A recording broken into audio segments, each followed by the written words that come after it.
This is Outdoor Lore. Come outside with us as Andrew, Luke, and our family and friends go outside and create memories, stories, and traditions that will be passed down for generations. Welcome to Outdoor Lore. Welcome to Outdoor Lore. Outdoor Lore. All right. How are you guys? Well, good. Good to Going see you. well. It's been a while. Yeah. Is it still? Yeah. Well, I got to tell you, it was great getting together, and it was probably one of the best trips ever for me. So, Well, good. Hey, so we got you guys on today. We're going to talk about that trip. We're going to talk about our hunt in Maine. But we'll start off with kind of some introductions.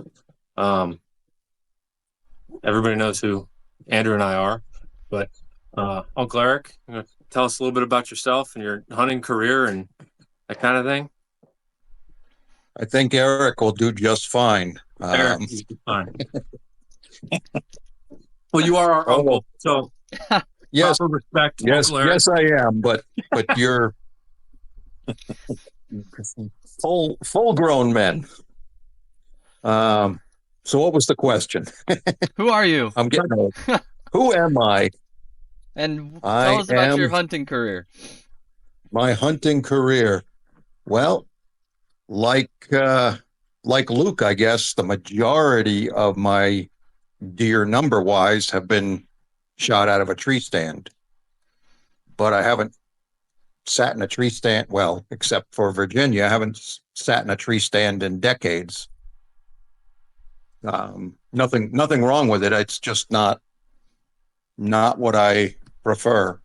Probably, I don't know, how long ago, Jody? 20 years ago, I took a trip to Maine to hunt, and it was kind of I had to prove it to myself because I'd had a health issue, and some of who I thought were my friends here didn't want to hunt with me anymore because they thought they had to do too much.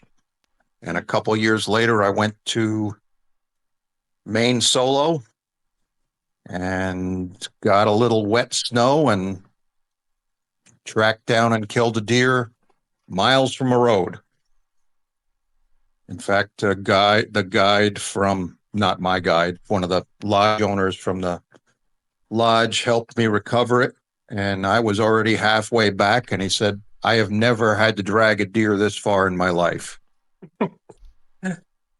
About how far you think it was? Well, I am guessing I dragged it 2 miles and we went another 2 miles together. That's a total guess. It's a long ways.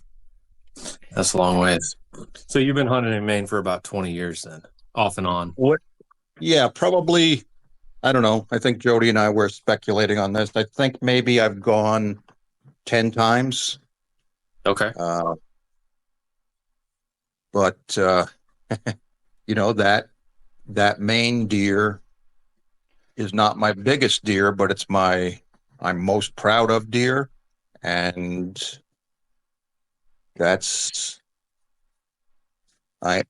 first year, I haven't shot a deer in Maine since. Give us a picture of that deer.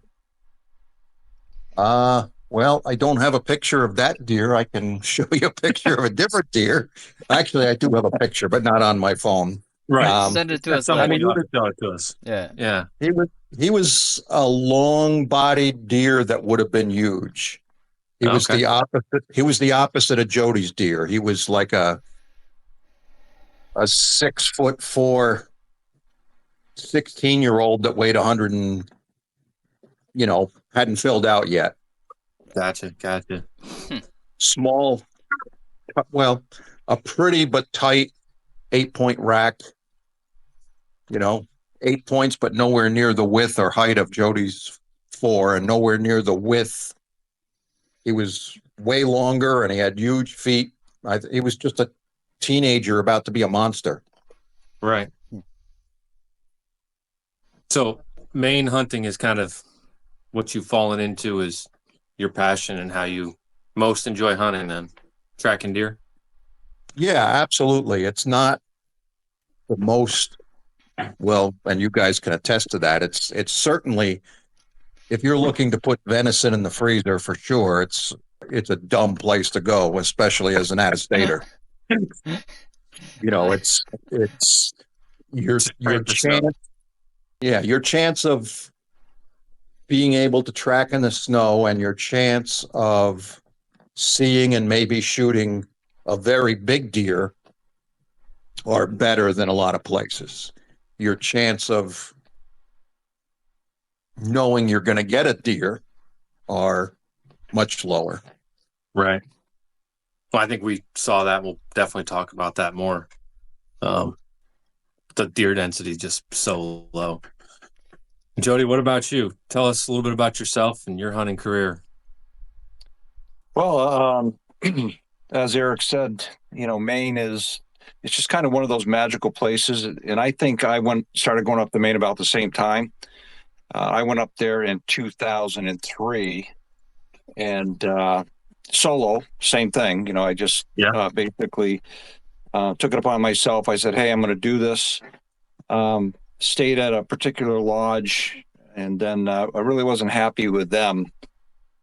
So the next year, I stayed at another lodge that I drove by down the road, and that was called the Oxbow Lodge, and just a great place, really welcoming hunters, and just kind of made me feel at home. And so my second year there, I shot my first Maine buck.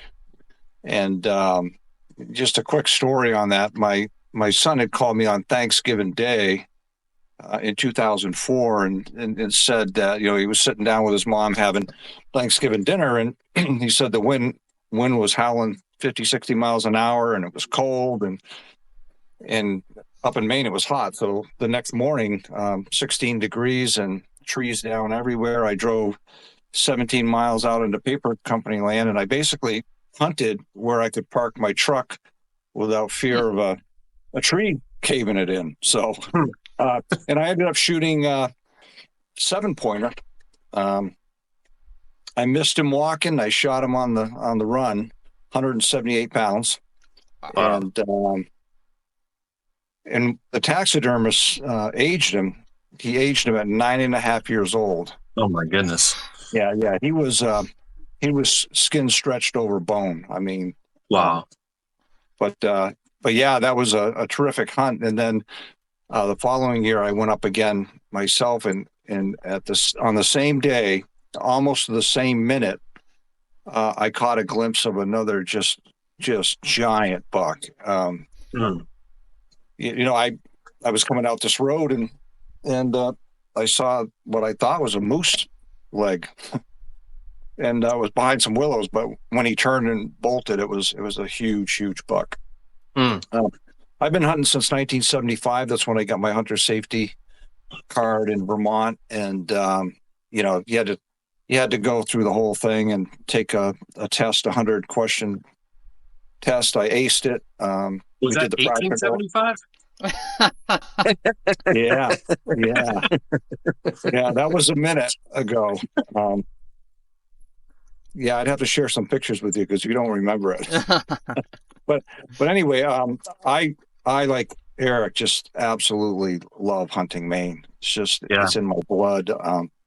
And in being an out-of-stater, truly, because you're only going there for really 6 days to hunt, and just about the time you start to figure them out is when you got to leave. So, if you go back to the Benoits, who are just world renowned, and they're Vermont boys, and they go up there and they spend the entire month wherever they go. And they've been doing that all their lives. So, but I love it. I enjoy it, and there's only been 1 year I haven't hunted since 1975. So, wow. Yep. It's my passion right now. I'm experience. Yeah, I'm wasting my life away just waiting for it to come again. So, yeah. Well, there's other things to hunt, right? Turkeys and squirrels, and there's other things. Nothing as fun as deer, though. That's right. Well, good. So, now that everybody kind of knows you guys, tell us a little bit about like the planning of this specific hunt and what got you guys going for the hunt last fall in November. I know, Eric, you've been talking to me about Maine for probably 15 years, and it's something I've always wanted to do. And I think this year, I had a trip planned to Illinois, like it was set in stone, and I got a phone call from you. I think you said, "I've already booked the cabin. This is the week. Can you come?" And I made some phone calls and dropped Illinois and started planning for Maine. So, what led up to you guys deciding that Maine was where you were going this year? I guess I can go first. It doesn't always work out, but it's always something I want to do. And as I've said to you anyway, Luke, as I get older, you're still in the someday I want to era. I'm in the I better do it next year, and I hope I can do it after that. That's not to say, I don't hope and intend to be out in the woods tracking deer 20 years from now, but at any age that's not a given, and the older you get, the odds shift. And Maine has an earlier expiration date than any other kind of whitetail hunting, I think. Yeah. You guys, I mean, you're young and strong like bull, but we tired you out, or Maine did. It's Maine no takes joke. No prisoners. No mercy. So, yeah, I guess both of us weren't able to go the year before. Is that correct, Jody? Or am I mixing up my year? Yeah, actually, we did go the year before. Yes, that was the first year at Cozy Cove, right? Yeah, but typically it's been every other year. So yeah, right. And when we were up there scouting the first time, and when we went there, that is the most buck sign that I think I've seen in Maine. And just to clarify, we were in Jackman, Maine. Yes. Right by the Canadian border, like northwestern Maine. Right.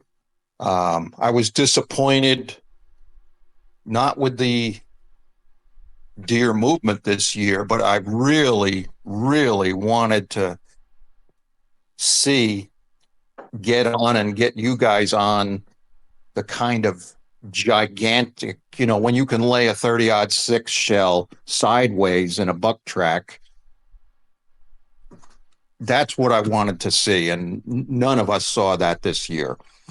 That's never a given, but that was what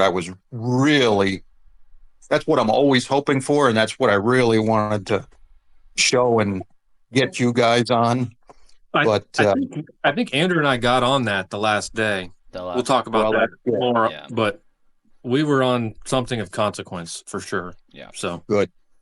But I know you had some issues throughout the summer. Had to really work hard to get in shape to be up there, though. So appreciate you going through all that. Yeah. I think for me, Luke, it was we Eric and I talked, and then we made plans, and he said, "Hey, how about some bunk mates?" And you two are fortunate that didn't happen, but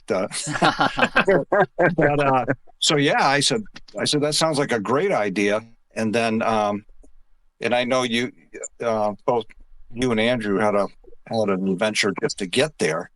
So yeah, I mean, it was we planned it, we talked about it, and got pretty pumped up and looking forward to it. And on the western side, we were extremely hopeful there was going to be snow, so we would have the snow to be able to track in, which is a huge advantage. It seems like the only way to even have a chance up there is got to have some snow. Yeah, I know there's guys that are dry ground tracking, but I just can't fathom it. So, Yeah. well, I know, Andrew, you had a real long trip to get up there, and it was kind of like almost last minute that it was thrown together for you. I forget when exactly you asked me. I want to say it was July. It was July or August. It was pretty late. It was late. I was coming out of the grocery store or something like that, and you called me, and you're like, week of Thanksgiving, can you drive 1,300 miles and go hunting in Maine? And I'm like, yeah, I'm down. I don't have anything going on. Tell mom and dad, see you later. And that was it. My gear was not appropriate. I had those 800-gram boots on, so I was beat by the end, but it was no issue for me getting up there. I was probably the most underprepared hunter in Maine that they've ever seen, but we were out there, man. Well, it was a spur of the moment. What we lack in knowledge and equipment, we made up in Gur, I think. Oh yeah. Oh yeah. We've no doubt. You guys did great. I know we all were tracking ourselves with OnX, but I think between Luke and I think we both put on about 75 miles of tracking or hiking or walking over the 6 days of hunting. Yeah. Was a lot. I can believe that. Yeah, it was a lot. So. Well, let's kind of move into like the week and go through it a little bit chronologically. It doesn't have to be exactly, and we'll kind of just chime in with what you remember and what you took note of and what was any cool stories throughout the week. So Andrew drove up to Virginia from South Carolina, and then he got in the truck with me, and we drove like 900 miles to Vermont. Not it was like 700 miles to Vermont, I guess. And then from there, we all piled into 2 trucks and drove the rest of the way up to Jackman. So Andrew had a long trip. I think everything went as smooth as it could. Yeah, I mean, it was 27 hours, 26 hours on the road, both up and down. Yeah, it was pretty flawless. Our only hang up was when you ran through the game warden's checkpoint. Well, if you don't show me your gun, I'm not stopping. Put it that way. Yeah, I thought that was pretty cool. Sunday morning, driving up into Maine, we ran into game wardens at the New Hampshire-Maine border, checking people going into Maine, which I don't know if they were just trying to set a tone or what their goal there was, but they were friendly and quick checkpoint that I think Andrew and Jody kind of just blasted through. I wouldn't know. Look at that nice man in the red wool coat waving at me. Why are they chasing us? And there was a number of them. Yeah. I mean, there was probably a dozen anyway. Yeah. Yeah, I think there was close to that. Yeah. So Sunday when we got up there, we got into our cabins, and pretty much straight away just went out and started hiking around and scouting. And that was awesome to see, like, the beauty of Maine and experience that on the first day, like the waterfall and the snow coming up over the mountains. It was also, I was kind of scared. I'm like, I don't know how we are going to find a deer here. I mean, I hiked a couple miles that day and barely saw any deer sign. And I guess coming from Virginia, you can't really throw a rock and hit a scrape or a rub that time of the year. So it was definitely intimidating at that point. Not knowing how on earth we were going to get on anything. And there was no snow then really either. It was just a dusting, I think, on Sunday. Yeah, it was a little snow squall. Were you guys feeling hopeful, or kind of what were you feeling that on Sunday when you first kind of got up there? Pumped. Absolutely pumped. Yeah. I was pumped. I was also more nervous than usual, I was nervous for you guys. I knew you were way out of your element, and you'd heard stories, and I'm thinking, you know, I've had years up there where I've seen many deer, and I've had several years where I haven't seen a deer. Now, usually that's when you don't have snow, but you don't know what to expect. And I'm thinking, boy, no deer sightings, no deer sign, no deer tracks, and I, how do you start?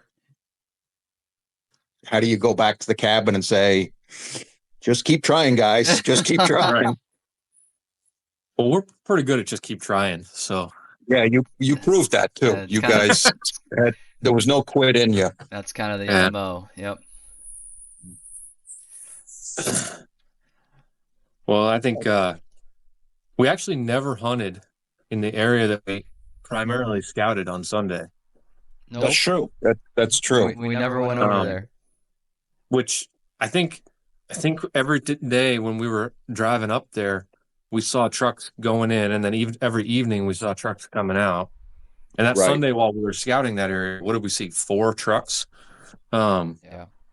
Which that surprised me that there was so much vehicle traffic in that area. I think that kind of pushed us away from it a little bit. Yeah. How many miles were we driving back most days to the 2 locations? We had the Canada side, and then we had like the Moose Ridge, Moose River? Moose River side. How far out of town were we? Moose River was only like 5 or 6 miles out of town. It wasn't really that far. Okay. And Um, the Canada was a good bit further, but we were on good paved roads, and Right. I think it really wasn't much more time. No, it was probably less time to get up to the border. Yeah. It probably. That Moose River Valley, that logging road was so bad that it really Yeah. slowed everything down. Yeah. Pretty dramatically. Plus, when we went up to the Canada side, we didn't have to stop 87 times for Jody to take his truck in and out of 4-wheel drive. That's right. That's right.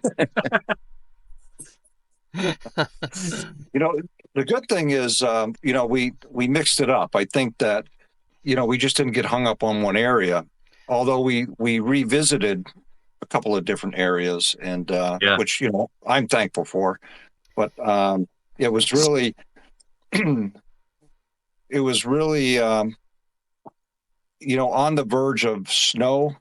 It seemed like for the first couple of days, it got warm one day, and then all of a sudden it seemed to break on Wednesday, and Right. and we got the snow. And Well, on Monday, on Monday we were over on Moose River, and first I think there was almost no snow in the area that we were. We kind of hiked a block looking for deer, and I jumped a moose. Did anybody else see anything over there? That first day, it was just a dusting, and I got on a doe track, and I tracked it in a circle until it completely backtracked where I had been and just went into the scrubbiest stuff ever. And I'm like, all right, I give up. I'm not tracking that any further. But that was just the very first push that we went through that block was when I first ran up on a track. Gotcha. Yeah, There was a lot of vehicles around that area too. a lot. Anything interesting happened to anybody in that block of woods, Uncle Eric? Yeah, that was, you talk about being nervous for a hunt. I wasn't nervous going in, but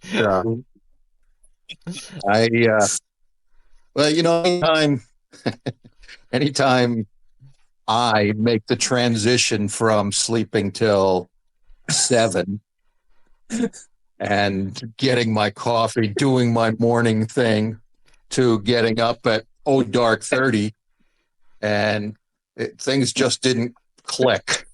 Something was clicking. Not until I got in the woods. Not until I got in the woods. That was the problem. And I actually thought I was sick. And maybe I had a touch of food poisoning or something, but I tell you, I left an environmental disaster of Yeah, epic proportion. the EPA is still out there. And then I was wet. Maybe it was just the cold, but I was frozen to the core. I stood up and my legs weren't steady. I was trembling. I was tripping. I had no coordination. And I'm like, if I don't make it back to the truck, I'm going to die. That's the worst way to die. Yeah. You don't want to be found that way. I got back to the truck. I started it up, put the heat on, put the seat heater on. I probably dozed off for 5-10 minutes, and then I think I'm going to live. So I gathered up all my gear again and headed in, and I was making fairly rapid. I was going on at a fairly rapid pace because I was probably now a good 25 minutes behind where people would think I was. Yep. But luckily, that was my only moment of major concern for the week. That's good. That's good. Andrew, you had some adventures that day too, didn't you? Yeah, I had some adventures that day, showing how green and wet behind the ears I am. This was, for context, like a 2.5 mile block that we were all gonna sort of fan out and walk through and meet up at sort of a rally point on the other side, and then figure out what we're gonna do with the day. Like Erik has sort of mentioned a little bit, it's all paper company land, so there was skid steer tracks up through the woods, and following the path of least resistance like a noob, I was walking along and seemingly just constantly walking in water for like 2 miles. That was one of the biggest things that surprised me up there, was just how much water there is everywhere. And you can't explain it or like relate it to anywhere else I've ever been in the country. It's just like a swamp in the mountains, in the woods, and it's appalling. You're so surprised by it. So I'm walking through like 6 inches of water this whole time, making a giant racket, not seeing any tracks. I tracked that one doe for a little bit, and I'm like, all right, this is enough. I'm like, I gotta get out of this water. So I'm like, that looks dry over there to the left. Let me go over there. And I take 3 steps, and whoosh, my whole foot goes down. And then I'm like, oh no, I try to push off the other one. Whoosh, my whole foot goes down up to my knee, trapped in just prehistoric muck. So I'm like, all right, bad start. Let's not lose our boots. 3 miles into the woods, away from the truck, 1,400 miles from home.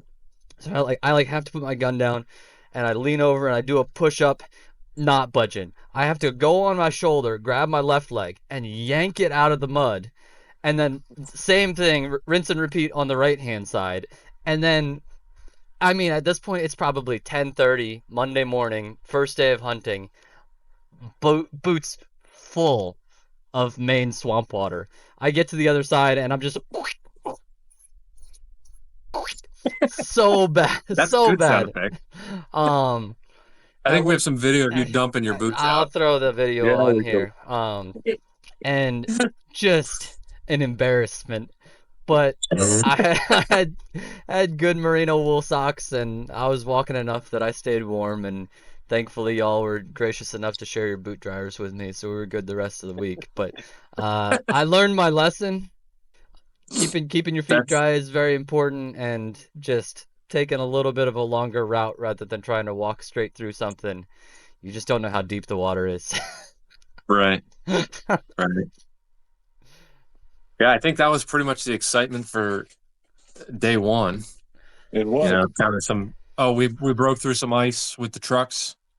And then not real exciting stuff, but Andrew and I did track a deer. We have no idea how old the track was, but we kind of got a good taste of what it took to track. And we learned some things that day, like Andrew would be on the track, and if he lost it, I'd start doing kind of bigger and bigger circles around the area that the deer appeared to be heading. And probably 6 or 7 times on that day, because of the intermittent snow, we'd lose the track, and then we'd pick it up doing that tactic. So that was very effective, and we used that all week. Yeah, I think to pretty good success. we picked that up maybe an hour after my foot fiasco or something like that, and we tracked the deer for probably, I don't know, 3.5 miles, but we were on it for probably 4 or 5 hours till dark, and at one point, we were tracking it really good, and then we started spending more time looking for the track than tracking, and it was a very good practice of, hey, there it is, hey, there it is, and sort of figuring out how they move up there, which I think served us well later in the week. I think we started wasting less and less time as the hunt went further and further in. We got more efficient in not squandering where we were looking and what we were trying to do. Right. What else? Go ahead. I have to say, I know it was sometime after you breached the boots, but we got together and you sat down, and this was a while later. I don't know if it was hours or what, how long, and you sat down and you took your boot off and you were still pouring water out. I mean, Yeah, it was just never. 800 grams of insulation will soak up a couple gallons, I think. It might as well have been. Might as well have been. And I'm surprised because I've looked far and wide, and I struggled to find swampland up there. Listen, you should have just been walking behind me. It's everywhere. Yeah. It's on. I think you guys mentioned at one point that you were on top of the mountain and you were in a swamp. Yeah. Yeah. At the very peak. Yeah. So when we say mountain, it's like 23 to 2,500 feet. It's not like towering mountains. It's just kind of like mountain hill country. But it's not an area where you would expect to be stepping into 2 feet of, like he said, prehistoric ooze. It's just not what you expect. And things that you think are dry ground, you think you're stepping on moss, it looks like it's on top of a rock. No, you're going 18 inches. Yep. Like that's right. Just the way it is. So we learned a lot of lessons about like having good gear, super important up there. Having the right gear, super important. And we'll kind of circle back to all that towards the end. After day one, we kind of just fell into a pattern where we weren't, for I think 2 days, we weren't really tracking much. We were kind of just hiking, kind of just pounding the dirt, pounding the snow, looking. Yeah, we didn't really get onto anything for 2 days, though. Yep. Did we? On Wednesday, so yes, you're right. We spent a lot of time in that same vicinity the rest of Monday and Tuesday and the first half of Wednesday. Wednesday after lunch was the first time that we went over to the Canadian side, and that's where I had gotten on that buck that I jumped at the end of the day, which was the closest I got the whole trip. We hiked up through the maple lines and we found the scrape, and I got on the deer, and I was tracking it for maybe, I don't know, 45 minutes or so. You had kept continuing going up the mountain, and I was below you walking through the maple lines, and the deer got intersected with your boot tracks, and I falsely assumed that you were tracking the deer, but the deer was tracking you. So I bailed off and sort of sat in a good vantage point till near dark, and then started coming back down the mountain, found a new scrape, and then maybe, I don't know, 30 yards and 15 steps below that, I heard him bounding down the mountain beside me, just giant hoof thuds. It sounded like, I said it when we were up there, it sounded like a horse running down the hill. It was crazy. I never saw him besides just a flash of brown, though. Yeah. Wednesday, was that the day when it was snowing like crazy and windy as heck? Yeah. That was. So maybe it was Tuesday night then that it was. Andrew, it was Tuesday night that you were tracking a buck on the Canada side, and then on Wednesday It was snowing like crazy, and we were up at the top of that mountain. Yeah. Okay, you're right. You're right. We missed an opportunity that day, with that high wind and blowing, accumulating snow. We really should have put Andrew up on top in a tree stand. Yeah, you're right. That would have been smart. You guys all That would have been a good you idea. all would have Yeah. tagged out. Yeah. Yeah. Did my Andrew's got a lot of experience of sitting at the top of a mountain freezing to death in a tree stand. did my camera just die? Or can Yeah, you still You're not moving. Okay. You're not moving. You're still hunting. Well, I don't know what's going on. Well, while you're working on it, we'll just Yeah, keep going. continue. Sorry. Continue. Brief intermission. Yeah, so Yeah, Wednesday was the snowy day. It and was. we got a bunch of cool footage from up there, Andrew. Maybe you could put some of that in here. Just I can the do that. wind and the snow was awesome. It was really cool to experience, but it was impossible to hunt. I think it was probably about 9:30 or 10 o'clock. We'd been hiking for 3-4 hours, and I just lifted up my gun and kind of just went through the motions of pretending I had something that I needed to sight in on. And my scope had 2 inches of snow in it, and the iron sights underneath the scope were completely packed with snow. I was like, well, I just learned something right there. I've got no chance. So after that, it was like all day, all I could do was just keep that gun clear of snow. Yeah, that was some rough weather, though. Yeah, I think that day alone, I think we got 8 inches, more in some places. Yeah. That was the day that, yeah, like you said, you and I both went up the mountain, and I forgot my water, and Yeah, we learned a lesson there, too. Yeah, don't forget your water, and also Don't forget your water. buy an insulated water bottle because it'll freeze. Yeah. In Yeah, an so- emergency, you can check your boots. That's right. That's right. Yeah, you gotta. It's like an acquired taste. Yeah. Wednesday was the Swamp day. Was the day, if you remember, when we decided to go north, and the roads were pretty bad. The main roads getting up there, and then when we drove in, I mean, it was snowing like crazy. The wind was blowing. It was still dark, and Andrew, you actually had to get out and move a tree out of the Yep. road into the It was the sapping operation, and that was the same day that I walked about a mile and a half out, and I came down over the knob, and it was just snowing like crazy. The wind was blowing, and in my mind, I'm thinking nothing's going to be moving. Everything's going to be bedded down. And I came down to the end where there was like an opening, the end of a swamp, and all of a sudden I saw a doe, and she was walking. She came from my left. I immediately stopped, and she was probably 100, maybe 100 yards, 80, 100 yards, but she came from my left, and then she started walking towards me, but there was a knob, and I really couldn't see down over it, so I fully expected her to pop up, and she didn't, and so I just stood there, hoping that a buck was going to be following her, and sure enough, 4 minutes later, he came through, and I put the scope on him, and I chose not to shoot. And what made you make that decision?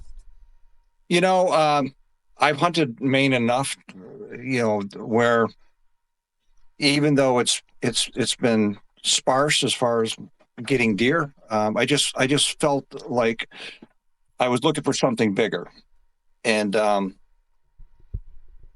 so I passed on him. I certainly could have taken the shot there, and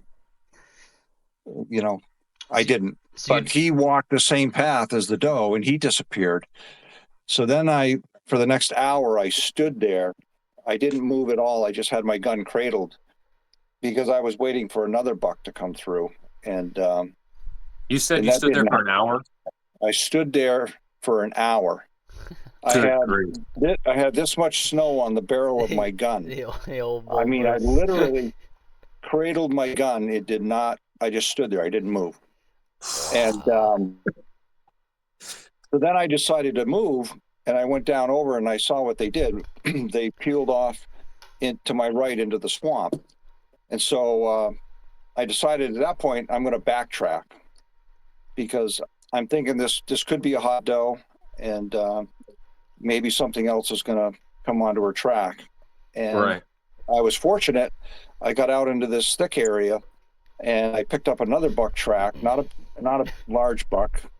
And then I followed him around for a bit, and then I decided to peel off, and I started coming back out of this thicket I was in, and I looked, and there was a doe just standing there looking at me. And as soon as we made eye contact, boom, she was gone. She was easily north of 150, 160 pounds. I mean, she was Wow. just a huge doe. The Liz doe. And I started following her, and shortly thereafter, I saw where the buck that I was tracking busted across. So they both took off, headed toward the Canadian border, at least in that general direction. Right. And so, like I said, I was really kind of surprised. I didn't expect to see anything moving, and I had a pretty good plan. I just stayed put. Huh. But yeah, that was a good morning for me. Good day. That's pretty cool. I don't think anybody else had anything that happened to them. We didn't see anything Luke, Wednesday. didn't you and I, after lunch, remember we walked down towards 201, the highway, and we walked through that bedding area, and first things first, we kept thinking squirrel tracks were deer tracks. So we got all... Not we. Well, I got all fired up about some squirrel tracks, personally. Something about them, they look similar to deer tracks until you've seen deer tracks in the snow. So we were all fired up about that, and we're like, why do they keep ending at the bottom of trees? I don't understand.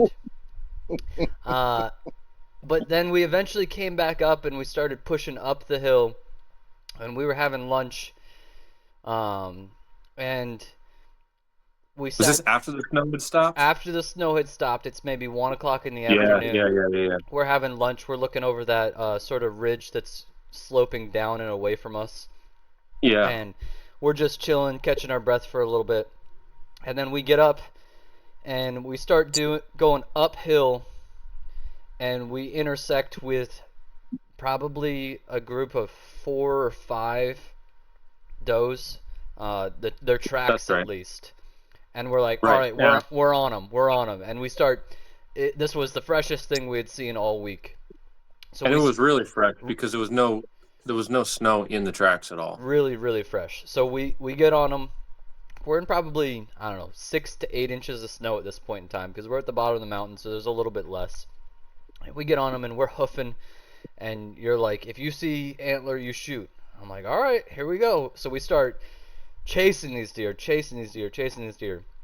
And then they fork off. I think they intersected with another group of deer, and they had to have been no more than 10 minutes in front of us because we walked up that trail, and then they did a big circle and crossed back over the tracks that we had been on already. So You're right. we were within a couple of 100 yards of them at the time. So I thought that was Thursday, but you're correct. No, that was Wednesday, and then so we keep tracking that, and then again, they split from that second group of deer that they intersected with, and you actually went down sort of into the general vicinity that Jody had been hunting, maybe not quite as far back, but on that side of the ridge, and I looped back up that hill that we had hiked in the morning, and then back down again, and then up again, and then back down again. And it was kind of a general theme of up and down and up and down. Yeah, and it was one of the first times that I got like, oh, this is gonna be hard, because I'd be catching up, and you can tell clearly. All right, they're just trotting along, they're walking, all their footprints are close together, and then something would happen, and you would go from a footprint every 6 inches apart to no footprints, and then 20 feet in front of them or 25 feet in front of them, 4 prints right on top of each other, and then another 25 feet of no footprints, feet pinpricked into the ground, where they were just bounding away, and it's like, all right, we're up against super athletes here. I can't keep up. I did. True. I did eventually end up tracking at least 2 deer into their bedding area, and I had the doe in my scope in her bed. She was looking right at me. So I'm standing perfectly still, and I start trying to scan for where or if there's anything else with her. And she sees me move and gone again. I tracked them to 2 or 3 more beds after that before they finally got back on the trail that you had been on.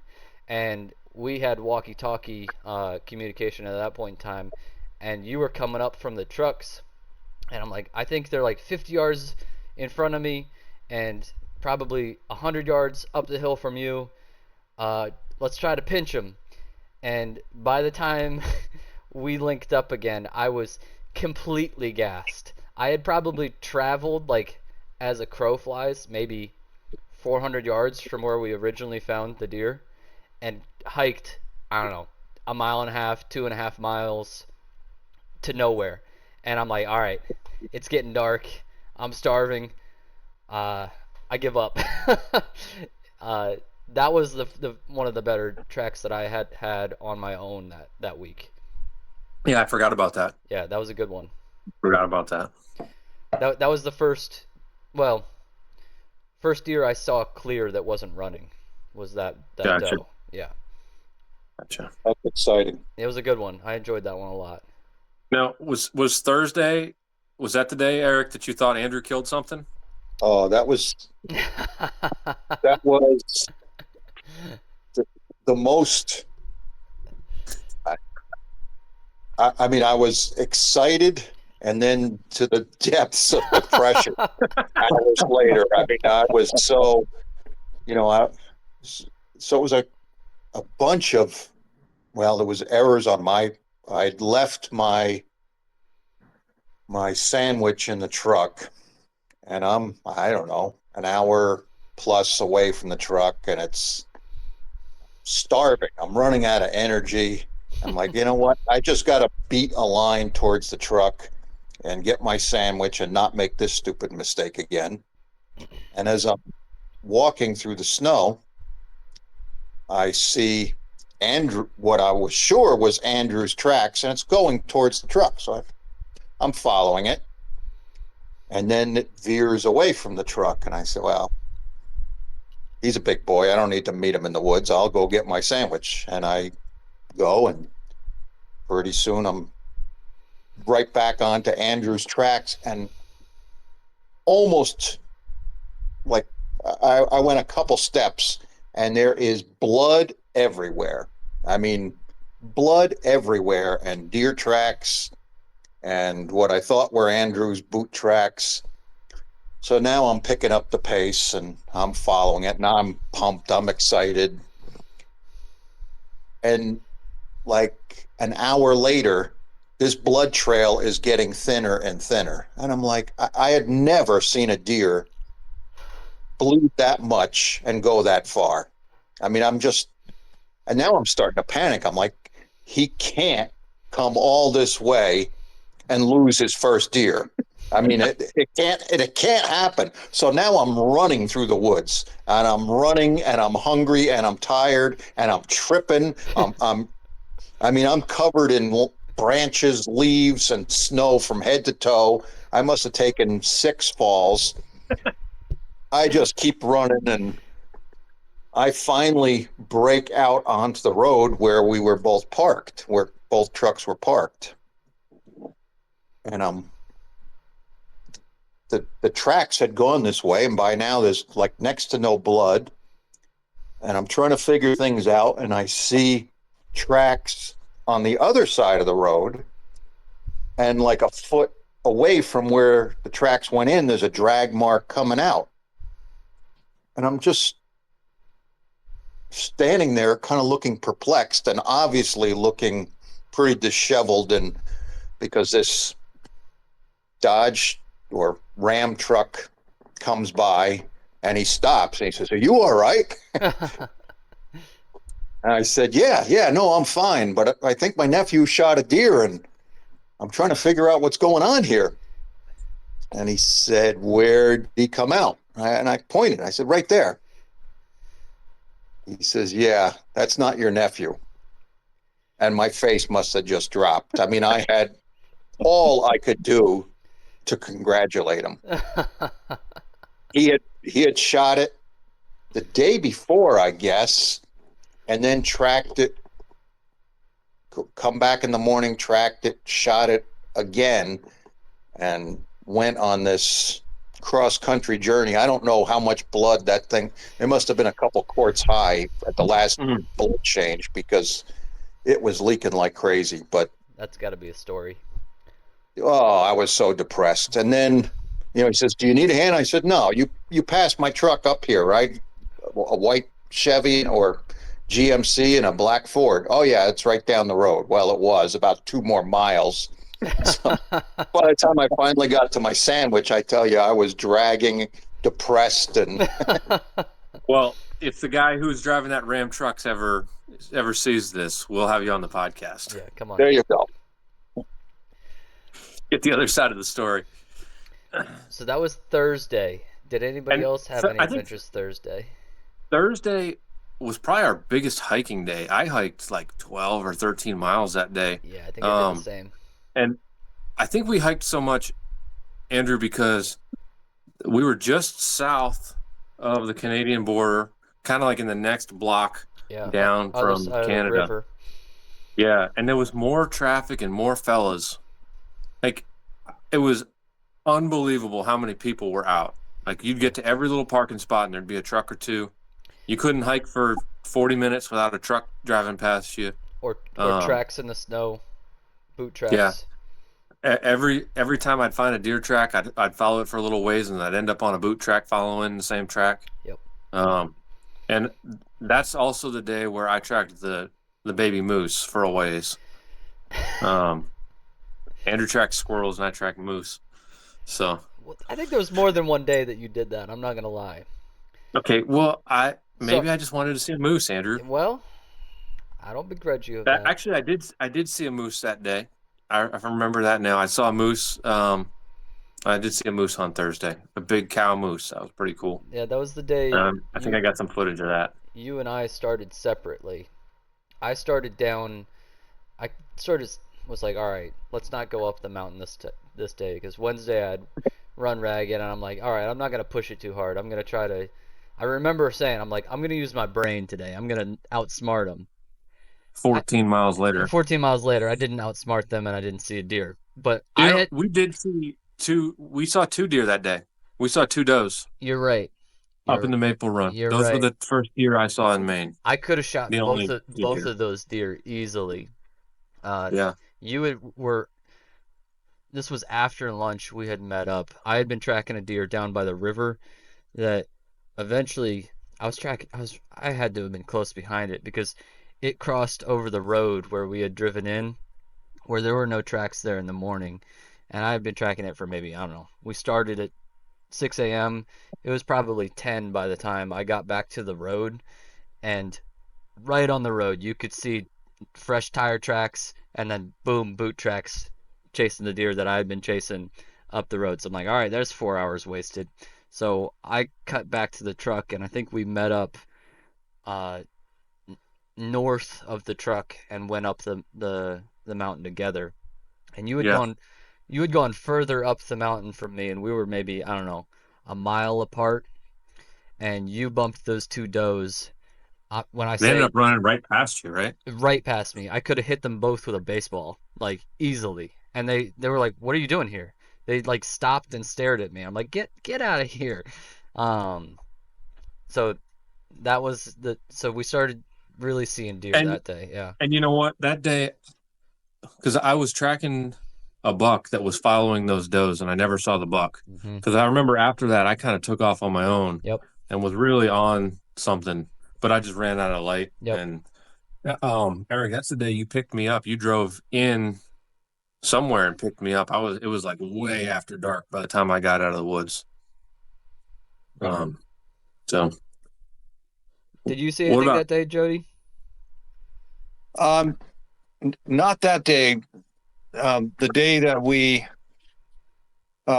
Eric was chasing your deer or you, I think that might have been the same day. I got Yeah. into a couple of bucks in a swamp, Yep. and I was way out in back of the sugar house, this other sugar house that was up in the Yep. same area. Yep. And I came down the road. No one had been out there. There were no tracks, fresh human tracks whatsoever. And I came down this secondary road, and this buck had come out of the woods, and he had a pretty good track.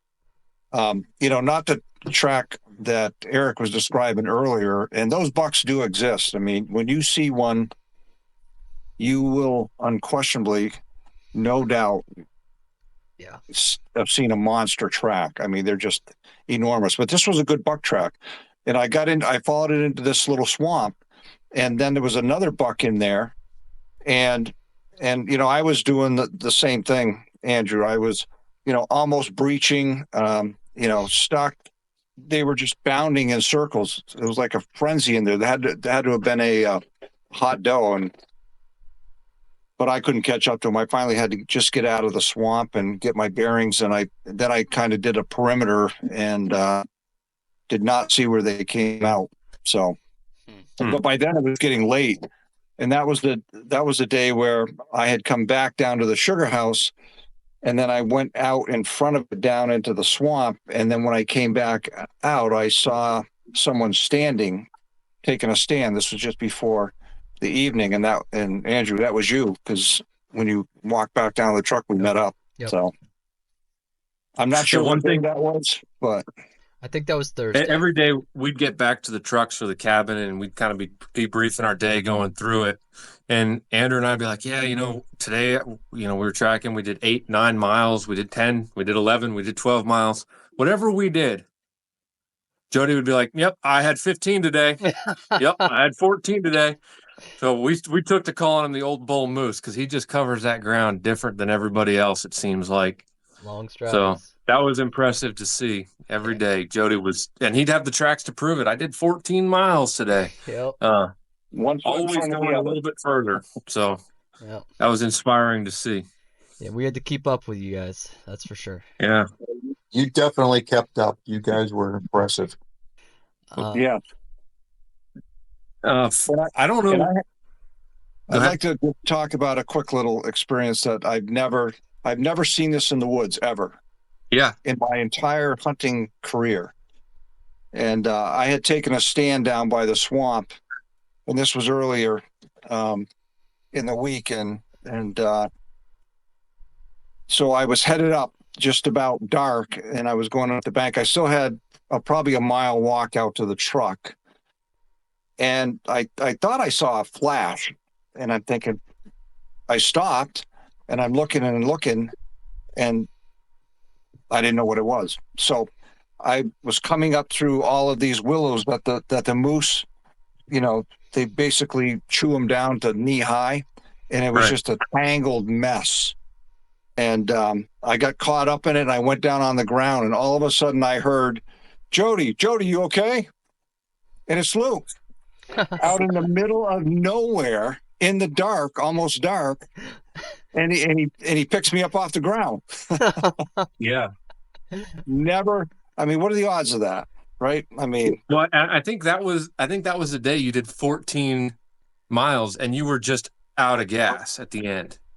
And it was almost like it was a good thing I was there, almost like you were just done at the end of that day. That might have been the day. That was one of the days I think you weren't feeling so well. I think that was also Wednesday, the day it was snowing like crazy. So we were all soaked. That's right. That was Wednesday. It was, Right. it was Wednesday. And And we were miles in, Jody. That was miles in, and it was dark. That happened when we split that deer track and you tracked it down to That's the right. Jody direction. Yep. That's right. You took a good fall, though. I did. Well, the thing was, then we're heading back. We're heading back to the truck. Do you think I can keep up with Luke? No. So I keep up with Luke, and then he just puts a little more effort in it, and he's 3 feet in front of me, and no matter how hard walking I'm trying, I can't catch him. because as soon as I speed up, he speeds up. Sounds like I'm telling you, tons of energy. Wow. That was Yeah, inspiring, really was. That's good. That's good.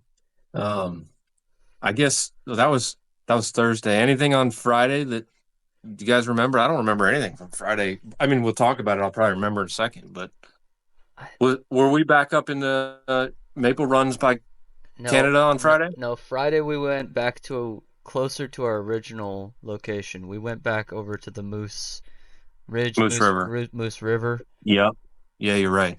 I don't You're right. remember if we were in the exact same location, but I think it was That was a day, Luke, remember we decided not to go back through the water again and break through the ice, and then you cut some saplings and made our own little parking lot there. That's when it started to get very cold.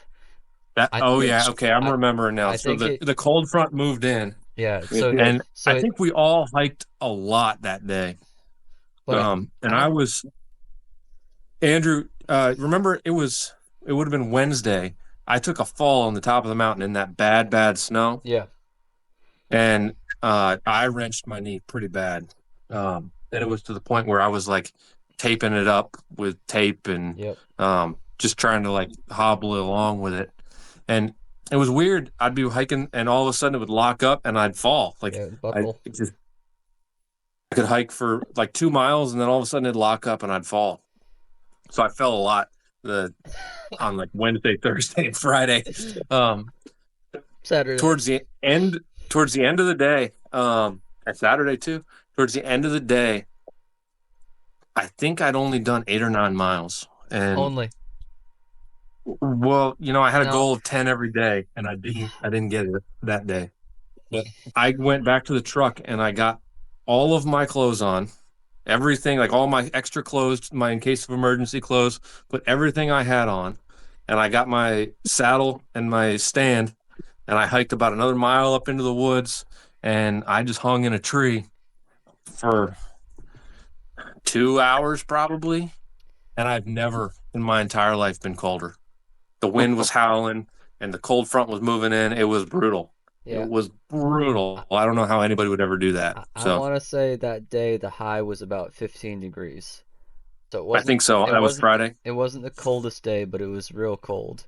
And it was cold. And Jody, I know I don't think any of us saw anything besides you. And you were on a buck track way out on the other side of that pond that we were nearby.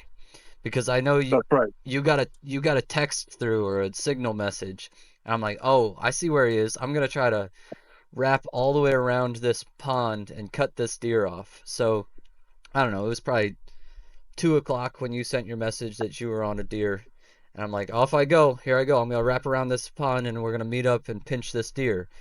So I take off into the woods, and I'm going and I'm going and I'm going, and lo and behold, on the other side of the pond, there's a river feeding the pond, obviously, and I can't get past it. So I hiked, I don't know, 2.5 extra miles out, and then just had to like stop, take a picture, and turn around and walk back. It's like, man, what did you see that day, Jody? Well, after we had parked, I walked straight out, and then Erik, you came out behind me, and then we met up out there. We must have been 1.5 miles out from where we parked, and there was a clear cut on both sides of the road, but it was pretty cold. And we talked for a little bit, and then I just said, hey, I'm gonna peel off over on the top of this clear cut and cut out through there, and I came across a buck track out in there, and that's the one, Andrew, that I was on, and I was on him for a long ways, and it was pretty neat. I mean, he went up this, pretty good hill. I'm not calling it a mountain, but it was a pretty good hill, and then cut down through this. It was like this stand of pines that were just not like perfect, but it was like a canopy really low to the ground, and he knew as he was walking where he was going, where he could walk through there pretty freely without catching his antlers. And then I tracked him through the end of it, over a river and through the end of the swamp. And then that's when I said, hey, look, I know I'm looking at his track and it's getting older and not fresher. So I'm not catching up to him. Mhm. And I knew there was no way I could catch him. And when I made my way out that night, Luke, you were at the end of that road, Right. watching that road when I came walking out. So, And I think you were back towards where Andrew and I had tracked on Monday. Yep. that's right. But you were further back in than we were by a bit. You were way further in. Yeah. But that was really pretty area back there. And Really the pretty deer area. love that. I mean, they're in there. There's no question. Right. There was a lot of that thermal cover that they talk about in there too, where that low ceiling Yep. pine forests seems like it holds a lot more deer, that area. Yeah. Saturday things got fun. Yeah. I think Saturday was last day. Saturday was our last day. Andrew and I decided on Saturday that we were going to hunt together for most of the day, because we hadn't really spent that much time hiking and hunting together and spending time with each other. So we went back up towards Canada, and that was the coldest I've ever experienced. I think when we left the cabin, it was -7. That's correct. When we got up to the sugar shack, we took a picture. I'll throw it up here. It was -5. And The it was sun still, was up and it was -5. Yeah. yeah. Yeah, it was pretty chilly. And Andrew and I think maybe we just tell Saturday kind of from everybody's perspectives. Andrew and I will kind of go first and kind of tag team what we experienced. And Andrew, we'll just stop at the appropriate point, I guess. Sure. So Andrew and I decided we were going to hunt that day together, and we set in, and we got to a real good area where we could kind of see down into a valley, with some different roads kind of coming into it. And we just stood there I think we said we were going to stand there for 30 minutes, and we got to about 25 and we had to move. Yeah. It was just so cold. Yep. And that was 7:15, 7:30 maybe in the morning. So we hiked down to the bottom of that valley, and right away we got on the biggest track that either of us saw or tracked all week. And it was fresh. It was real fresh. Honestly, if we hadn't stood at the top of that ridge, he may have walked right by there in that 25 minutes through the brush cover that was down there, and we just couldn't see him. Yeah, he was definitely within 150 yards of us during that 25 minutes we were standing there. Yeah. Because we picked that track up within 150 yards of that spot. And so remember how fresh it was and how we were actually gaining ground. We could see, again, it was -5, and he was stepping in this swamp stuff, and it was like a real razor thin layer of ice that was freezing on the top from his steps. And as we started following him, we're like, well, we're pretty close. Let's try and make some ground. We got to the point where we were behind him and the water hadn't frozen yet in -5. So we were like on him. Yeah, and we picked him up, I think, as the crow flies, probably 3 miles from the Canadian border. Maybe a little bit less, because we sort of walked paralleling it to start. And like you said, we could tell that we were gaining ground a little bit. And obviously we're 65-ish miles in on the week thus far. And Luke has... Hold on, Andrew, you broke up. What'd you say? Hello, can you hear me? Yeah, what'd you say? So we were probably 65 miles in at that point on the week. And Luke had the great idea of, all right, let's give it 30 minutes, full tilt, as fast as we can go, and we're going to run this deer down, and we're both going to shoot as soon as we see it. I'm like, all right, great idea, let's do it. So I start hoofing on him. I'm probably going just under a light jog for 30 seconds. And then I stop and I look back at him and I'm completely out of breath. And he's like, okay, good, you too. Maybe instead we go 30 minutes nice and steady and try to just catch up little by little. And I'm like, good idea. We'll go with that. So we go back to our nice even pace, and we're tracking this deer, and you can tell he's checking does, and he's hopping from one doe track to another doe track. And Yeah. Luke's experience and hunting knowledge is just spinning in the background the whole time. I'm just the grunt following the track. And he's like, clearly with the wind going this way, he's checking this bedding area, but he can smell the other bedding area coming from across, so he's double dipping. And we're like, all right, we gotta stay on him. He's clearly distracted. He's clearly going someplace.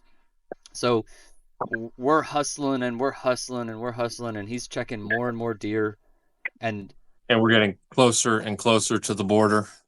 yeah, and at a certain point, Luke's got his map up, and he's like, all right, we've got a mile to the border. All right, we got 3/4 of a mile to the border. All right, we got half a mile to the border, and that trend just continues, and it's like he's making a run for it. We can tell it's maybe 10 o'clock at this time, and we're hoofing and we're hoofing and we're hoofing, and there we get to this road, and it's a road that actually runs out to that main highway that we came in on. We didn't realize it was there, or we probably would have driven out there at some point in time. And on the other side of the road, there's the steepest mountain that I'd seen the whole time we were up there. And it is, I kid you not, a highway. I couldn't tell you how many deer tracks were in and out of that path up the mountain. And it's maybe, I don't know, a 35-degree incline, and just It was steep. straight up in the snow. Hey, And go ahead. Andrew, your mic's cutting in and out. All right, let me shut Fix it your down. mic in your video. Keep going. It's like something's rubbing against it. Yeah. So as we're climbing this hill, at some point, Am I I better now? look at Andrew and I say, "Yeah, much better." I look at Andrew and I say, "If this deer, if we see him, just unload," and I'll do the same thing, because you got to stop this thing, because he's within, I don't know, 1/10 of a mile from the border. Like, he's close. So we ended up hiking up this deer highway, and we'll have to send you guys the pin for this area, because it was just full of deer. And we found out why. Remember when we were checking your deer, Jody? We found out exactly why. We can talk about that at the end, but it was unbelievable how trampled down the snow was in this area. And what ended up happening is he just beat us to the border, and he probably beat us by, I don't know, 5 or 10 minutes. Like, we were on this deer. We never jumped him. We never saw him. We were so close to the water, and his steps hadn't even frozen. So that was probably our most exciting. It was definitely our most exciting track. And he was so distracted, like Andrew said. He was checking bedding, he was in and out of other doe tracks, kind of checking them. And he was a buck of consequence. So that was a lot of fun. We felt like we were really, really close on that one. If we just had another mile, we Yeah. might have got him. 100%. So 100%. What? He went across the clear cut into the People's Republic of Canada, and that was all for us. So I think the prettiest area that we saw the whole trip was up there, though. There's we got some footage of it walking down the clear cut between freedom and socialism, and I mean, just absolutely gorgeous. So we ended up kind of discouraged, not sad or anything, but like we felt like we'd given it our best shot. When I say discouraged, we weren't upset. We were just like, think that was our shot. Yeah, I think we just didn't get it done. by the time By the time we got to the clear cut, and it's like, all right, the deer's in Canada. Personally, I was pretty resigned to the fact that, all right, we're 5-ish miles from the truck now. It's probably 12 o'clock. If we don't see a deer going back towards the truck, it's going to turn into a 7 or 8 day long trip just to get this deer out anyways. Yeah. So we started. Hey, Andrew, Yeah. Andrew, switch your mic out. Okay. We started hiking back to the truck, and just completely out of gas. One cool thing, I don't know if you guys will appreciate this. As we were hiking down 201, we got off of 201 onto our side road, and the whole time we'd been hiking, as these cars go, we're guessing what cars are coming up behind us, and then saying, "Oh, I think this is a Jeep Cherokee," and then it'd come by and it'd be a F-150. So we get off of our side road, and we hear one more car coming up the road, and you could hear like tires on the ice and the snow and stuff. And we just looked back, and it was a cyber truck driving one of those Tesla metal trucks. They hadn't been released yet. And we're like, Cybertruck? What's a Cybertruck doing up here? At that point, we were a half mile from the border, and it hadn't been released yet. So that was kind of interesting to see. But we got back to the truck, and it was probably, I don't know, 3:30. It was almost dark. It was getting closer to dark. Yeah. Like we didn't have time to do any more hunting. And we were just out of gas. It was cold, but we were sweating, covered in sweat. And we just laid down in the middle of the road, kind of out in front of the trucks, and just kind of tried to cool off and rest. And we were just out of gas. We were waiting for everybody to kind of get back to the truck and regroup. So what happened with you that day, Eric? Well, to start with, I can pick it up where you left off. I'd done a huge loop of the lines, and I came out on the road where we helped Jody drag the deer. A little Spoiler alert. I missed that, sorry. It's okay. So, anyways, go ahead. Yeah, so I'm walking back towards the truck, and time-wise, as you said, I don't know what it was, probably about 3:00. And it's the last day, and it was bitter cold, and I'd had my chances, and I'm thinking, I don't even know if I want to shoot a deer this time of day. I'm half hoping I don't bump into anybody. I mean, if I'm going to just be honest, there's like an hour and a half of legal hunting light, and I'm thinking, well, maybe there'll be nobody there. I can get in the truck and warm up and take a nap and put a bow on this package and call it a hunt. And as I'm walking, I'm thinking I must be, I don't know, quarter mile from the truck, maybe a little less, and I see all this orange up there, and I'm thinking it's survey tape, and I'm like, are they logging in this area now? They weren't this morning. There's just orange everywhere in the road, and I keep walking, and I'm walking, and I'm walking, and there are these two guys spread eagle lying in the middle of the road. And so now three of us are, so what do you want to do? I don't know. And we're all kind of hemming and hawing. And I said, well, let's say it was 3:30, whatever it is now. I said, it's 3:30. We're not going to see Jody until 5:30. We may as well go take one last hike or go sit, take a stand or whatever. I think we talked about going and buying some syrup, I think, for gifts for me or something like that. Yeah, syrup came up. Yeah.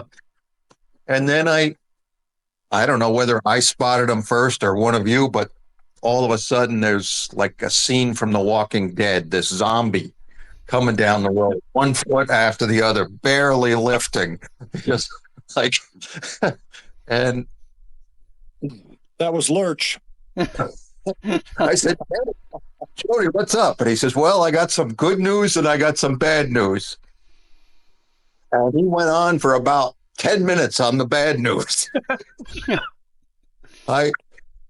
I'd lost my magazine. I can't find my clip. It's in the snow somewhere. Blah, blah, blah, blah. And he keeps talking and talking and talking. And finally he said, Jody, what's the good news? Oh, I shot a deer at 9:30, 10 this morning. And all of a sudden, those armed bodies, spread eagle on the road that couldn't move, jumped up, ran to the back of my truck. We're pulling the sled out and charging down the road. We got a burst of energy, that's for sure. So That was a good moment. that was Yes, a it great moment. Yeah, it was. Yeah. And we talked about at the beginning of the trip how our goal was if one of us got a deer, that it would be a successful trip. And the secondary goal was I wanted to find a moose shed. That didn't happen, but it was a successful trip because Jody got a deer. Jody, tell us what happened on Saturday with your deer. Well, I think when we left that morning, or maybe even it was at dinner the night before, we decided, hey, we're going to go back up to the sugar lot up by the Canadian border, and so we pulled in there in the morning, and Luke, you and Andrew, you just started heading out the road that I went out on Wednesday, where I saw that doe and that buck a mile and a half out, and so I gave you, a few minutes, and then I started walking out through there, and coming out by the shack, I looked and saw your footprints in the snow because it was, there was about 10 inches of snow on the ground, and I saw where they went over to the outhouse. So I got a little concerned that one of you might be belly up in there or something. So I walked over, and I saw that you looked at the thermometer, and sure enough, Yep. It was 5 below. And I just started easing out that road, and I hiked out there all the way out to where that blind is, that moose blind. Yeah. I'm assuming it's a moose blind. And so I decided I was going to parallel that moose blind along the edge where they've got it kind of cut out there. And I went out there. I mean, it was just a beautiful morning. The sun was coming up.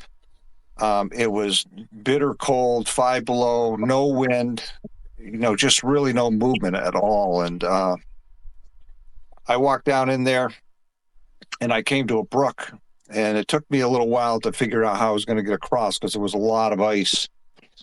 I got across that only to go into a swamp on the other side, but I I just kind of eased out through there, and I went out through this. It was really thick, and it really kind of forced me to take a different path than I really wanted to at that point. But I got out there, and there was a secondary sugaring operation, just these lines going way back into the woods. And I just still hunted out through there. I didn't see any tracks. And I was easing along. It was about 9:30 in the morning, and I was coming up along the sap line to where I could now break into the edge of the woods, where I could walk through the woods versus along the sap line. And something just caught my eye. Something didn't seem right. It was like a speck that just seemed out of place. So I took a step back, and I had to kind of move around a little bit to where I could see it. And I raised my my gun, and I looked through my scope, and I'm looking at the kill zone of a deer and a rack. And literally the buck is just standing there, and he's just scratching, and so I look around because I'm looking for a tree or something to lean against because he's a ways out. And, surprisingly through all of those trees, and but I couldn't find a tree anytime that, even if I took a step to the left or to the right, then I couldn't see him. So I had no tree to lean against.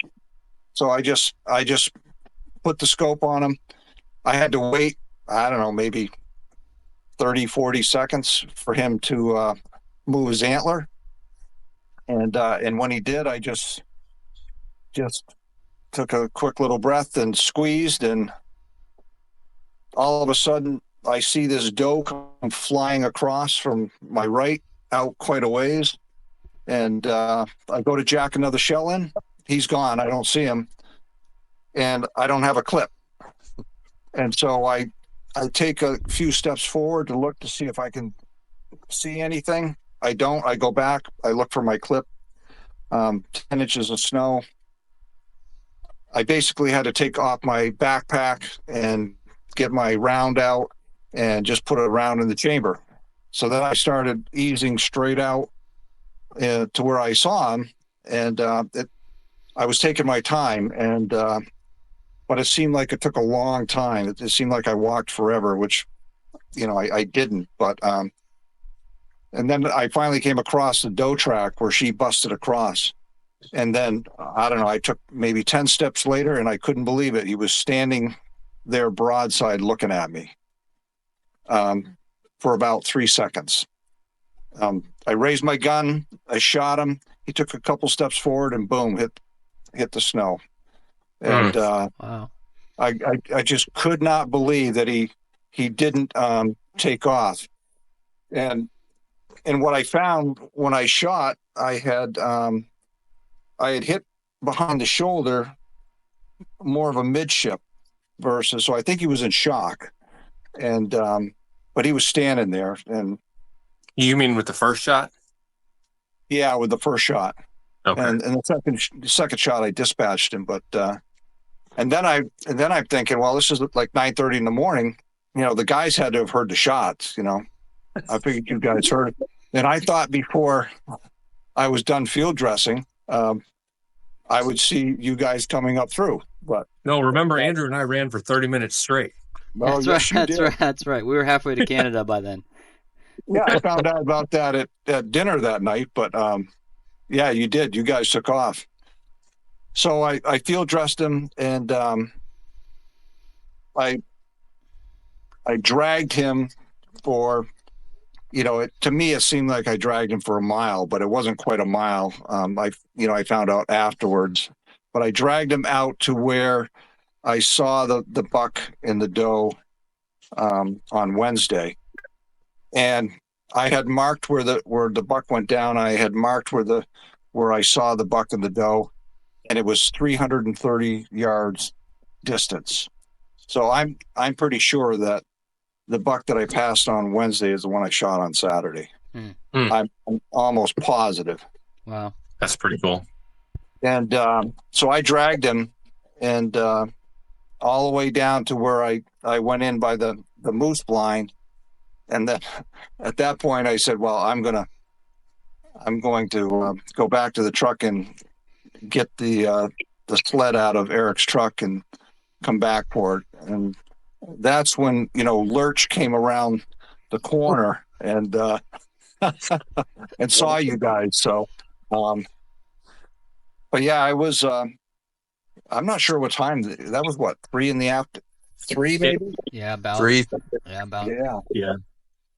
I think we had about an hour till dark, and dark was about 4:30 up there at that point. So, but I went through, I had to go over blowdown and through swamp and through the brook, and it wasn't necessarily an easy path, but no. but it was fulfilling. I can tell you that. It was nice. One of us got one, that's for sure. Yeah. That was a good drag out too. And by the way, there he is. There he is. That's great. Let's see the head came out great. Yeah. Wow. That's awesome. Yeah, That's for awesome. He's 15 and a half inside. So that's a deer to be proud of. I was looking at the teeth, and I'm not a biologist, but he doesn't seem like he's an old deer. The one that I was talking about earlier that I shot, that they said was 9.5 years old, and he barely had any resemblance of a tooth in his head. So, right. But yeah, it was a great. As you guys came out, walked back, and with the jet sled hauled him out, and we took him to the store, and then took him to the weighing station, and I guessed him at 162 pounds, and he tipped the scales at 163. So that was pretty good guessing. Yeah, pretty good guessing. It really, just it was a great trip. I mean, I can't say enough about you guys spending time with you, and there was never a complaint. It was always fun, and it was I think Eric spoke to that earlier. It was just really rewarding. So, and Yeah, thankful it was to a have great the trip. opportunity. Yep. Likewise. Well, we had a great trip. Any, I think that kind of wraps up like going through it linearly and like the stories of it. Um, any uh, lessons that you guys learned that you really took away from this trip? I know Andrew and I have tons of lessons because it was our first go at it. But Eric, anything big that you took away that you learned or like you gained new knowledge or wisdom on it from this trip? Doesn't seem like you're ever up in the big woods and don't learn something. But Right. I think you know, I'm a little mixed on how I feel about the Jackman area. On the one hand, there's definitely deer, and it seems to be a good area for snow. But I saw way more vehicles and boot prints in the week we were there than in all my time in Maine combined. Mm. I mean, both Jody and I were talking. We had never seen another hunter in the woods. Now No. on a lot road, yes, but I had never seen a hunter in the woods before, and I I don't know which trade off I would go for. A little better weather and conditions for hunting and more traffic, or the other way around. I don't know, but Right. So just the differences of areas between Hmm. where you've been before and Jackman. yeah, yeah. I've hunted some areas in Maine that are just as mountainous and some that are a little flatter. Some easier to navigate. The Oxbow, an area Jody and I both hunted, both separately and then I guess together. There's a road called the St. Croix Road, and Route 11 is exactly north and south, and the St. Croix Road is dead east and west. So you leave your truck, you can just look at the ground and go looking at deer sign all day long. And if you know which way you went in, you might be far from the truck, but you can't get lost. You're going to hit the road your truck is on. But yeah, this is the first time I've hunted with a group, and that definitely had some camaraderie, and you could rejoice in other people's success and failure. and failure. Not rejoice, but like enjoying the story of the hard things. Yeah, tell a story. At dinner, work up everybody's appetite by sharing your environmental disaster in the woods. Yep. One thing I was anticipating and was not concerned, but I worked hard to be prepared for was like navigating in the woods. And Andrew, I don't know about you. I don't think there was a single moment up there where I wasn't 100% confident of where I was and where the truck was. And I don't know if that was preparation or if it's just kind of like I was more concerned than I needed to be about the Same. possibility of getting lost, that kind of thing. Yeah, I mean, so with the phone and Onyx, it's like you can go so deep and you know where you are. Right.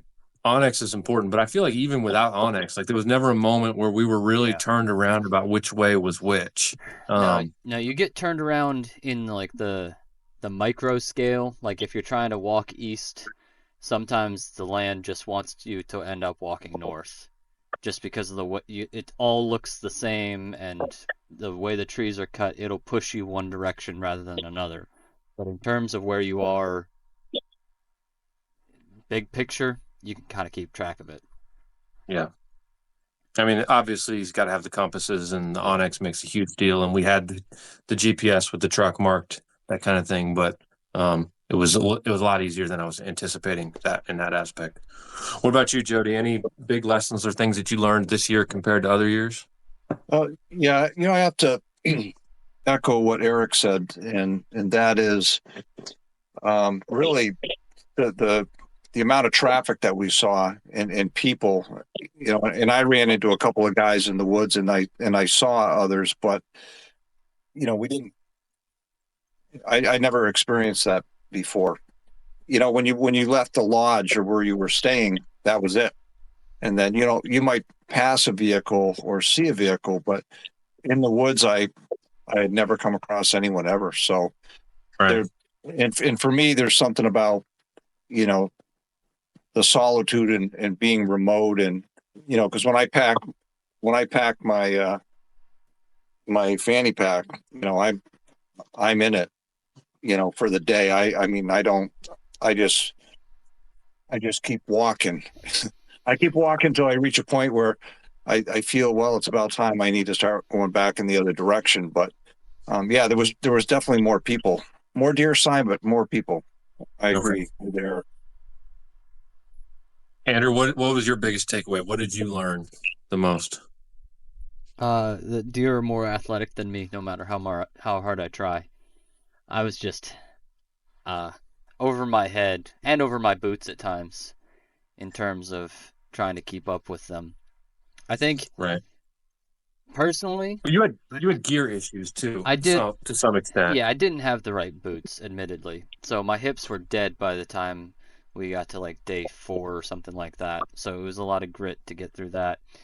But So I think the internet kind of messed us up with that, because you go on the internet and you search like, what boots should I be wearing in Maine for hunting? And there's like answers all the way across the board.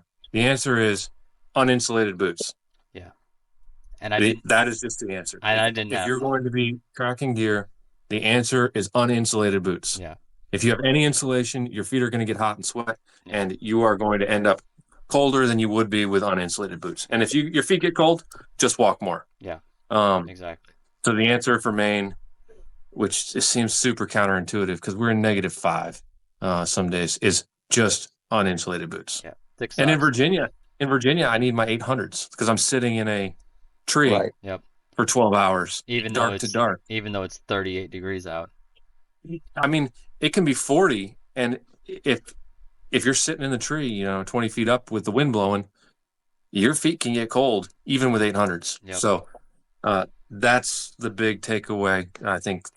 Yeah. That was, I mean, it was all week that you were battling your Yeah. feet because of the boots. And then the other big thing is just like I said at the beginning, just completely green going in. No idea what I'm doing. And by the end, I have a lot more confidence that I know what the right track is and what the wrong track is. And I think we both wasted a lot of time tracking moose and tracking squirrels when we should have been tracking something else or moving on. Right. So I think another week up there, if the time allowed or season allowed, I think definitely one or two more of us would have been successful, to be honest. Yeah, I agree. I think my big takeaway was kind of learning the way deer move differently up there. And I really, really learned that on Saturday when we saw that deer just go in essentially, I mean, if you go back and look at our map and our track, it was almost a straight line. He almost straight lined with little zigs and little zags, checking bedding areas for 4 miles about. Yep. Which the idea of a deer doing that during the rut in Virginia it's just not happening. I mean, he's going to travel 4 miles, but he's not going to travel 4 miles in a straight line. That deer was going to Canada. He knew where he was, and he knew where his end goal was. Right, and he was looking in every bedding area in between. Yep. So that was pretty interesting to see, and I think watching what that deer did, the way he was kind of bouncing and always just getting himself on the downwind side of where there might be does. That gave me a better idea of, like, if I were to do it again, these are the places I need to be looking to pick up a track and kind of hopefully shortcutting those 70 miles that we spent looking for tracks. Yeah. Not that you're going to find one just by getting downwind of bedding, but I watched this buck's tracks, and it was the biggest buck that we tracked. I watched him consistently, just as he's moving in a linear fashion, just edging to the downwind side of bedding. So he's not crashing through the bedding areas. He's not making a ragged. He's just checking everything he can. So that was a big thing that I learned. But no, I to the both of you, Erik and Jody, I just want to say thank you. I appreciate you letting me come out and learn from you and spend time with you. It was one of the best trips I've ever had, that's for sure. Sort of Luke talks about it all the time. It's high quality fun where it's somewhat miserable or sometimes very miserable, but you remember it forever and you make really good memories, and you can't pay enough for that. So I'd do it again in a heartbeat. Yeah. Well, you're welcome anytime. I appreciate that. Appreciate it. Any final thoughts, Uncle Erik? Oh, no, it was a great time. Obviously, I wish we had more widespread success, but that was always a wish, not an expectation. Right. Like I said when I started, you don't go to Maine because you want to fill your freezer for the winter.